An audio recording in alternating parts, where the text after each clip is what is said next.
আসসালামু আলাইকুম। আজ আপনাদের সামনে নিয়ে এসেছি একটি অবিশ্বাস্য, অভাবনীয় একটি রেসিপি। মাত্র হাফ কাপ ছোলার ডাল দিয়ে আমি এখানে তৈরি করে দেখাবো একটি দারুণ রেসিপি। এটা হচ্ছে মিহিদানা বা মতিচুর লাড্ডু। আপনারা ঘরে থাকা মাত্র কিছু ২টি-৩টি উপকরণ দিয়ে কিন্তু আপনারা এই মতিচুর লাড্ডুটা বানিয়ে ফেলতে পারবেন। চলুন আমরা প্রসেসে চলে যাই। এই যে দেখুন, আমি এখানে হাফ কাপ ছোলার ডাল ৪ থেকে ৫ ঘন্টা আগে ভিজিয়ে রেখেছিলাম। আপনারা যদি চান সারা রাতও ভিজিয়ে রাখতে পারেন। এইভাবে ভিজিয়ে সুন্দর করে ধুয়ে পরিষ্কার করে আমি এখানে একটা ব্লেন্ডারের জারে নিয়ে নিব। দেখুন, আমি একটা ব্লেন্ডারের জারে পানি ঝরিয়ে খুব সুন্দর করে এটাকে তুলে নিচ্ছি। এই যে পানি ঝরিয়ে কিন্তু আমি সুন্দর করে একটু ব্লেন্ডার করে নিয়েছি। দেখুন, এখানে কিন্তু একদম মিহি করে না, একটু দানা দানা ভাব আছে, যেভাবে আমরা পেঁয়াজুটা তৈরি করি ওইভাবে। এখানে আমি দিয়ে দেব সামান্য একটু লবণ এবং বেকিং পাউডার, খুবই সামান্য। দেখুন, এই যে আমি দিয়ে দিলাম বেকিং পাউডার এবং লবণ। এবারে এটার সঙ্গে খুব ভালো করে মাখতে হবে। দেখুন, এটাকে মেখে নিয়ে পেঁয়াজু যে আকৃতিতে আমরা ভাজি ওই রকম করে আমরা এখানে তেলে ভেজে নিব। দেখুন, আমি সবটুকু যতটুকু আমার হয়েছে এখানে পেস্ট সবটুকুই কিন্তু আমি এখানে তেলে ভেজে নিব। এই যে এক এক করে আমি প্রত্যেকটা বড়া মতো করে আমি ভেজে নিব। দেখুন, এই যে আমার সবগুলো দেওয়া হয়ে গেছে। এবারে আমি উল্টে পাল্টে একটু ভেজে নিব। এটা কিন্তু খুব বেশি ভাজার দরকার নেই, খুবই সামান্য একটু এপাশ ওপাশ ব্রাউন কালার হলেই এটা হয়ে যাবে। দেখুন, এক পাশ ব্রাউন কালার হয়ে গেছে। এই তো আমার কিন্তু এটা এক পাশে হয়ে গেছে, দেখতেই পাচ্ছেন। এই রকম পর্যায়ে আপনারা একটু উল্টে দিবেন। বেশি কড়া করে ভাজার কোনো প্রয়োজন নেই, শুধু সামান্য একটু ভাজলেই হচ্ছে। এই যে দেখুন, আমার কিন্তু পুরোটা হয়ে গেছে, ২ সাইডই আমার হয়ে গেছে ব্রাউন করে ভাজা। এখন আমি এটা তুলে নেব। দেখুন, আমি খুব একটা একটা করে তুলে নিচ্ছি। এই তো আমার সবগুলি তোলা হয়ে গেছে। এবারে আমি কি করব, এটাকে একটু ভেঙে ঠান্ডা করে নিব। দেখুন, এইভাবে একটু টুকরো টুকরো করে ভেঙে নিবেন হাতের সাহায্যে। এই যে এইভাবে ভেঙে একটু সামান্য ঠান্ডা করে নিবেন, বা বাতাসে রাখলে এটা একটু ঠান্ডা হয়ে যাবে। এটা ঠান্ডা করে সুন্দর করে এটা আবার ব্লেন্ডারের জারে দিয়ে দিতে হবে। এখানে আমার এগুলি ঠান্ডা হয়ে গেছে। এই যে দেখুন, আমি সেই একই ব্লেন্ডারের জারে আবারও দিয়ে দিলাম, দিয়ে আমি ব্লেন্ড করে নেব। এবারে চলে এসেছি আমি চুলায়। দেখুন, আমি ১ কাপ চিনি দিয়ে দিয়েছি। ১ কাপ চিনির জন্য দিয়ে দিয়েছি ১ কাপ পানি। চিনিটা মিষ্টিটা আপনারা আপনাদের পছন্দ মতো দিবেন। আমি এখানে ১ কাপ দিয়েছি। আপনারা চাইলে বেশি কম দিতে পারেন। যখন চিনিটা এরকম একটু বলকাবে তখন এতে দিয়ে দেব ২টা এলাচ। এলাচের মুখটা কিন্তু আমি ফাটিয়ে দিয়েছি, এতে করে সুন্দর একটা অ্যারোমা বের হবে। যে লাড্ডুটা আমি তৈরি করব ওই লাড্ডুটায়। এবারে দিয়ে দিলাম আমি ফ্রুট কালার। আমি এখানে অরেঞ্জ ফুড কালারটা দিয়েছি। আপনারা যদি চান তাহলে কিন্তু জর্দার কালারটাও দিতে পারেন, এটাও খুব সুন্দর লাগবে দেখতে। এটা শুধু কালারের জন্য, এটা কোনো স্বাদ আনবে না, শুধু কালারটা কিন্তু খুব সুন্দর দেখাবে। দেখুন, আমি কিন্তু চিনি এবং যে ফ্রুট কালারটা দিয়েছিলাম ওটা কিন্তু খুব সুন্দর করে নেড়েচেড়ে মিশিয়ে নিচ্ছি। এটা মেশানো হয়ে গেলে এই যে দেখুন হয়ে গেছে। এ পর্যায়ে আমি আগে থেকে যে ব্লেন্ড করে রেখেছিলাম যে পেস্টটা ওইটাকে আমি দিয়ে দেবো। দেখুন, আমি কিন্তু এখানে একটু দানা দানা করে রেখেছি, একদম মিহি পেস্ট করা যাবে না, একটু দানা দানা এটা দিয়ে দিতে হবে। এবারে এই মিশ্রণটা দিয়ে খুব ভালো করে নেড়েচেড়ে এটাকে শুকিয়ে নিতে হবে, অনবরত নাড়তে হবে। কিন্তু দেখুন, কিছুক্ষণের মধ্যে এটা শুকিয়ে যাবে, খুব বেশি সময় লাগবে না। এই যে দেখুন শুকিয়ে এসেছে।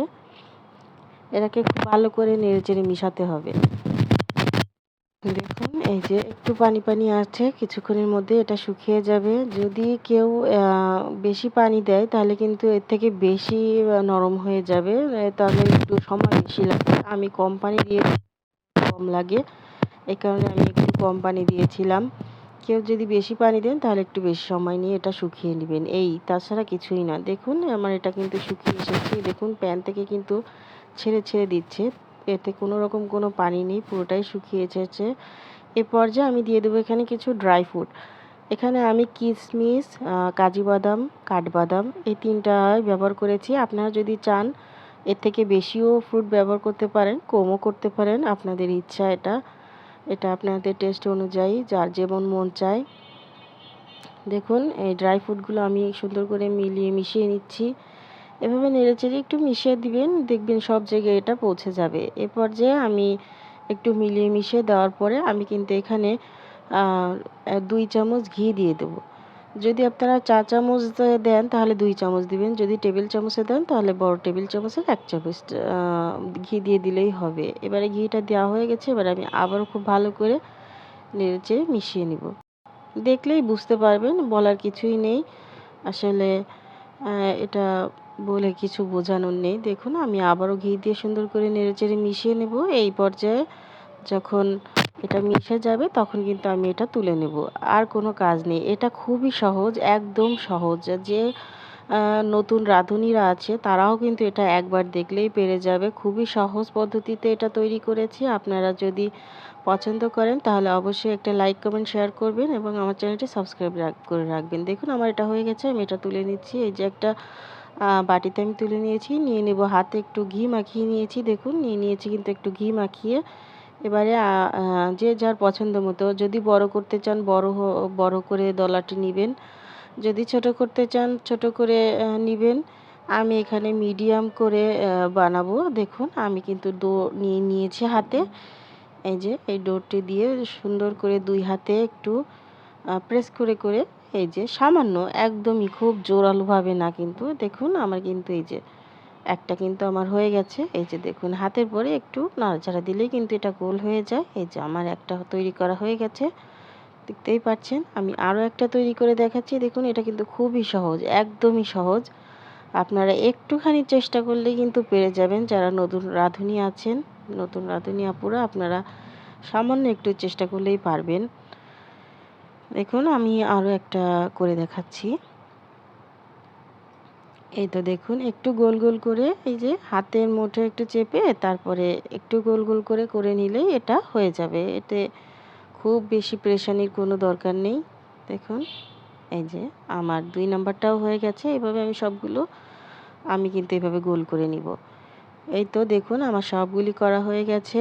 আমি এখানে সবগুলো তৈরি করে নিয়েছি। দেখুন আমি এখানে একটু ডেকোরেশন করার জন্য আমি কিন্তু এর উপর থেকে একটু বাদামের কুচি দিয়েছি। আমি কিন্তু এখানে কাজু বাদাম আর কাঠবাদাম কুচি করে সুন্দর করে এখানে উপরে ডেকোরেশন করে দিয়েছি। আপনারা যদি চান অন্যান্য যে কোনো কিছু দিয়ে কিন্তু আপনারা ডেকোরেশন করতে পারবেন। যেভাবে আপনাদের ভালো লাগে, যেটাই আপনাদের সুবিধা সেটাই আপনারা করবেন।